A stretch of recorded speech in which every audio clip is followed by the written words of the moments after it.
A Ucrânia bate a seleção brasileira 3-1.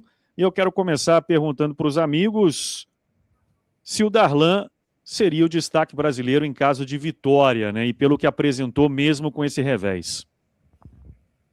Sim, com certeza, Bortoleto. Acho que o Darlan, independentemente da vitória não ter sido brasileira, foi sim o melhor em quadra, principal pontuador do confronto, com 26 acertos, um bloco, um ace e 24 bolas no chão em 44 tentativas. Foi também o atacante mais acionado da partida. Termina com expressivos 54% de letalidade, mas hoje era um piano de caudas para o Darlan, né? Um atleta que, na minha opinião, é o único destaque do conjunto brasileiro na partida. E eu vou falar que seria o principal nome e é preocupante que fosse, porque talvez do início do terceiro set em diante, o Brasil ficou muito dependente do Darlan. O Brasil parecia só ter o Darlan como opção ofensiva.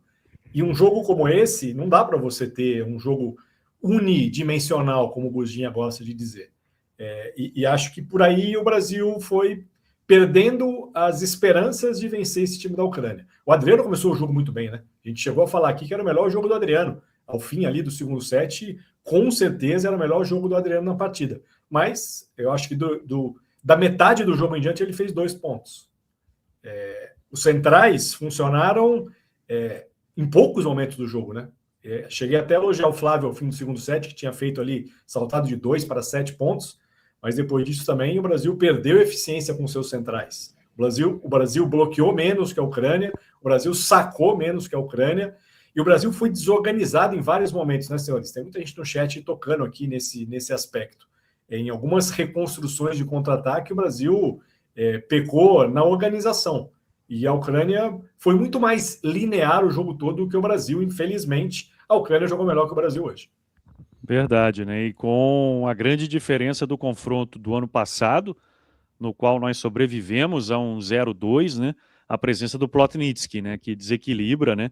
Ele e o Semeniuk, o central, são dois grandes jogadores, né? Vocês falaram também do aproveitamento do Tupshi, o oposto, né? Fez uma bela partida também o Tupshi. Mas é isso, né, Gurja? Brasil desperdiçando muito contra-ataque e não aproveitamos o mole que a Ucrânia deu no primeiro set, né? Falhando 3 saques quando tivemos os 3 set points, né? Acho também que se o Brasil vence ali aquele primeiro set, a Ucrânia poderia sentir um pouquinho.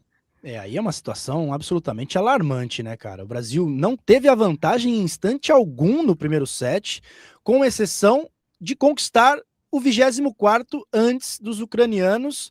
Desperdiçamos o serviço. Depois, na próxima oportunidade, também em set point, mais um erro de saque. Foram 3 set points brasileiros em que a Ucrânia não precisou trabalhar para ter o break point, né? Conquistou grátis através de erros de saque, um deles no flutuante do Flávio. Aí é osso do caroço. E vale a reflexão aqui também, né? A gente prospectou o Arthur Bento como titular, a gente tinha dúvida nessa formação inicial na ponta, sugerimos Arthur Bento com Lucarelli, sugerimos Arthur Bento com Honorato, inclusive foi mencionado também Arthur Bento com o Adriano, mas curiosamente o ponteiro que foi menos utilizado na partida de hoje foi o Arthur Bento, teve rápida minutagem numa troca simples com o Adriano para crescer no bloqueio, assim que o Brasil não teve a posse de bola, retornou o Adriano para a quadra, e agora também teve uma rápida minutagem nessa mesma situação, trocando ali no bloco, mas não teve muita participação o Bento, que foi grande destaque na última partida, na primeira semana, sendo fundamental para a virada na partida e mais um resultado positivo. Então, hoje o Bento não teve grandes oportunidades. A primeira oportunidade, a primeira troca na ponta foi com o Honorato, que já vinha ganhando alguma minutagem para entrar para sacar. Depois veio de uma maneira um pouco mais consistente para atuar na sua função como ponteiro no lugar do Lucarelli, mas também não trouxe assim grandes resultados. O Brasil ficou mega dependente da bola na saída de rede para o Darlan. O Pinta também veio para a quadra numa partida bastante abaixo do Judson, que deixou a quadra com apenas 3 pontos. O Pinta veio e até trouxe ali um calor a mais, um peso de saque, um pouco mais incisivo, mas nada também sobressalente ao que apresentou o central Semeniuk do outro lado. Gurjay, só para trazer números para sua análise, 20% de aproveitamento do Honorato no ataque, 36% de aproveitamento do Lucarelli, que termina a partida com 9 pontos, e o Adriano, que chegou a ter 70 e tralalá, termina a partida com 42% de aproveitamento, 12 pontos na conta do Adriano. E o que me incomodou foram as falhas nos levantamentos fora de sistema em bolas em que não era o especialista ou Cachopa ou Brasília. Tivemos pouquíssima efetividade nesses lances. Inclusive tivemos alguma efetividade também, mas em bolas dificílimas. Lembro no primeiro set de mencionar uma bola que o Lucarelli encontrou um bico de quadra na diagonal, numa bola muito longe do ideal no levantamento do Mike. Teve falha no levantamento do Adriano, teve falha no levantamento do Pureza, que teve minutagem também, hoje atuando não como líbero, fortalecendo ali o fundo de quadra. Um pouco de desorganização para a construção dos contra-ataques. E a gente está ligado, né, rapaziada? O contra-ataque vale ouro. O contra-ataque é onde a equipe consegue desgarrar no marcador. Então, fica esse sinal de alerta aí também para esse capricho, né, para esse refino técnico nas construções dos contra-ataques, principalmente em bolas fora de sistema, oriundas de levantamentos de não especialistas. Pouca coisa funcionou, né? A gente já temia aí essa oscilação dos ponteiros, né? E com uma seleção como a Ucrânia, né, que tem um bloco muito pesado, né, um serviço também, né, a pipa ficou pensa lá na saída de rede, né? Então isso também ajuda a explicar esse resultado, essa vitória da Ucrânia aí por 3-1, e foi que o Daniel realmente tocou no ponto fundamental. É uma segunda semana pesadíssima para o Brasil, né? Vem aí Itália e Eslovênia jogando em casa, né? Talvez o confronto mais acessível seja o Canadá pelos desfalques do lado canadense. É isso, não tem o Mar, né? Quem mais que tá fora por lá? Tem o Demianenko, não tem o Lupke. É um Canadá bem alternativo. É um Canadá bem alternativo. Mas a gente pode chegar para enfrentar o Canadá muito pressionado, né, senhores? Porque a gente tem Itália e Eslovênia antes, né? Então, não dá nem para pensar nesse Canadá ainda, porque o processo até chegar ali vai ser complicado. E destaco também, Bruno, a gente já falou do Plotnitsky, falamos do Tupci, o Kovalov entrou muito bem, né? Foram 15 pontos do ponteiro que entrou no decorrer da partida, então essa trinca, ela conduziu a Ucrânia em grande parte da partida, sem dizer o Semeniuk, né, cara, que é um central grandão, maior bloqueador do jogo com 4, e defendeu, sacou, atacou muito bem, então assim, esse time da Ucrânia não tem nada de bobo, nada. É surpreendente, né? Porque o Janczuk vinha de uma ótima primeira semana, né? Dividindo o protagonismo ofensivo com o Tupci, né? Ambos terminaram a primeira semana com 52 pontos, né? Então foi surpreendente aí essa alteração. O Brasil soube, de certa forma, até incomodar o Janczuk, e o Kovalov deu conta do recado.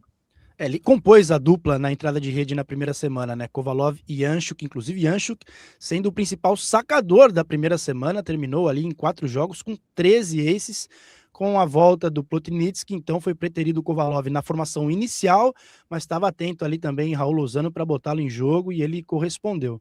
E vale a menção também, rapaziada, no confronto contra a Itália, uma Itália reforçada em relação ao conjunto que disputou a primeira semana. Tá de volta a Lavia, tá de volta o Sanguinetti, tá de volta também o Sbertoli, o levantador experiente, então prevejo aí um confronto ainda mais duro do que seria se tivéssemos enfrentado a Itália na primeira semana. E que vem mordida, né? Porque também perdeu nessa quarta-feira, né? Perdeu para a Bulgária. Vale a recuperação para ambos, né, senhores? O que torna esse jogo ainda mais importante para todo mundo, né? Semaninha complicada para o Brasil, hein? E para além do resultado, né, cara? Se a gente estivesse analisando aqui apenas o resultado, mas não é isso, a gente está aqui analisando o desempenho, e o desempenho brasileiro foi bastante abaixo num contexto geral. A começar no primeiro set, quando estivemos atrás durante todo o marcador, e em 7 points não pusemos a bola em jogo. E depois, a partir daí também, a partida mega carregada para o Darlan, que, cara, foi o único atleta que realmente correspondeu do começo ao fim na partida. E acho que se tem alguma boa notícia, senhores, é o dia de folga, né? O Brasil aí tem muita coisa para treinar e corrigir pensando nesse confronto com a Itália na sexta-feira. Eu Bom, fico senhores, com o argumento do Gurja, viu, Daniel? Só antes de encerrar, me estranha muito o pouco aproveitamento do Bento nessa partida, viu? Acho que ele merecia ter tido mais minutagem, sim. acredito que E veremos mais. principalmente a partir do momento em que o Adriano caiu de rendimento / menos acionado também, né? Porque chegou um momento ali que a gente esqueceu o Adriano no churrasco também. Ele vinha de um excelente primeiro set, vinha de um bom aproveitamento no saque. Acho que a partir do momento que ele passou a ser menos acionado, caiu também a confiança e o aproveitamento dele no serviço, mas eu tava ali vendo o Bento no polichinelo, aguardando a oportunidade. A primeira oportunidade numa troca simples entre ponteiros foi pro Honorato e não foi no Adriano, foi no Lucarelli, e depois o Bento foi acionado ali numa minutagem relâmpago apenas para crescer a rede. Não teve também como ser algo muito mais substancial a participação dele na partida. Bom, senhores, vamos começar a preparar o nosso almoço de quarta-feira? Vocês querem completar com mais alguma análise? É isso. Agradecer aqui a rapaziada que esteve conosco, que se tornou membro, que, quem sabe, se inscreveu no nosso canal, e já deixar aqui o convite, então, sexta-feira, às 3h30, ou às 3 em ponto. Às 3 em ponto, a bola sobe, então, 15 para as 3, abrimos os trabalhos aqui no nosso pré-jogo para Brasil e Itália. É isso, Gordinha. 3 em ponto, então. Encontro marcado na sexta-feira para esse grande clássico do voleibol mundial. Muito obrigado a você, obrigado, Daniel, Leandro Lacar na retaguarda, todo mundo que deixou o like, se inscreveu no canal. Novos membros chegaram hoje, né? Também nos deixa muito felizes. E agradecer aqui aos nossos apoiadores, né? Valeu, Melita, o café oficial do vôlei brasileiro, Team GM, agenciamento esportivo levado a sério, e também a Volt 100% Brasil. Encontro marcado, então, na sexta-feira, Daniel Bortoleto. É isso, Web Vôlei, vôlei é o que nos une. Até a próxima.